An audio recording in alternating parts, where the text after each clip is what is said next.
നമസ്കാരം. ഇത് one India Malayalam. കനത്ത മഴയെ തുടർന്ന് ജർമ്മനിയിലും ബെൽജിയത്തിലുമായി 70 പേർ മരിച്ചു. പടിഞ്ഞാറൻ തെക്കൻ ജർമ്മനിയിലെ മുഴുവൻ പട്ടണങ്ങളിലും ഗ്രാമങ്ങളിലും വെള്ളം കയറിയതായി റിപ്പോർട്ടുകളുണ്ട്. കെട്ടിടങ്ങളിൽ നിരവധി പേർ കുടുങ്ങിക്കിടക്കുകയാണ്. ചില പ്രദേശങ്ങളിൽ 100 വർഷത്തിനിടയിൽ ഇത്രയധികം മഴ ഇത്രയും രൂക്ഷമായ പ്രളയം നേരിട്ടിട്ടില്ല. ജർമ്മൻ പ്രദേശങ്ങളായ റൈൻലാൻഡ് പാലറ്റിനേറ്റിനൊപ്പം നോർത്ത് റൈൻ വെസ്റ്റ്ഫാലിയ, സാർലാൻഡ് എന്നിവിടങ്ങളിലും അതിശക്തമായ മഴയാണ് പെയ്തത്. പടിഞ്ഞാറൻ ജർമ്മനിയിലും ബെനലക്സ് മേഖലയിലും ബുധനാഴ്ച രാവിലെയും കനത്ത മഴ രേഖപ്പെടുത്തി. നോർത്ത് റൈൻ വെസ്റ്റ്ഫാലിയ, റൈൻലാൻഡ് പാലറ്റിനേറ്റ് എന്നിവിടങ്ങളിലാണ് ഏറ്റവും കൂടുതൽ മഴ പെയ്തത്.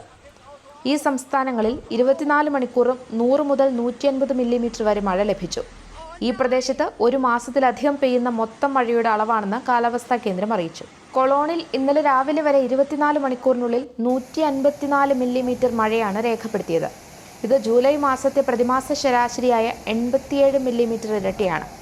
പ്രാദേശികമായി ചില പ്രദേശങ്ങൾ കേന്ദ്രീകരിച്ച് കനത്ത മഴ പെയ്യുന്നത് കടുത്ത വെള്ളപ്പൊക്കത്തിനും പ്രളയത്തിനും കാരണമായി. റീഫർ ഷെയ്ഡിൽ 9 മണിക്കൂറിനുള്ളിൽ 207 മില്ലിമീറ്റർ മഴയാണ് പെയ്തുപോയത്.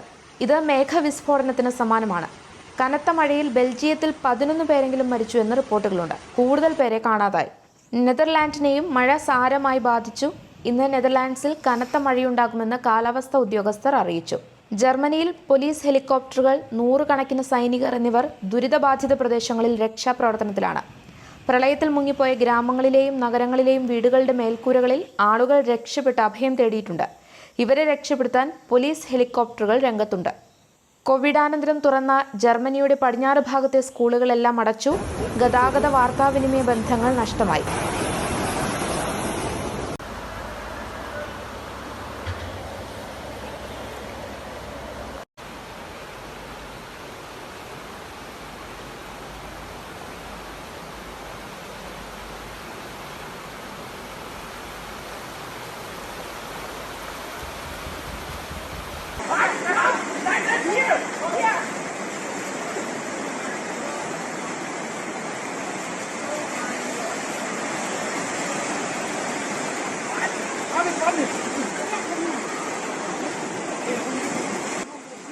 കൂടുതൽ വാർത്തകൾക്കായി വൺ ഇന്ത്യ മലയാളം സന്ദർശിക്കൂ, സബ്സ്ക്രൈബ് ചെയ്യൂ.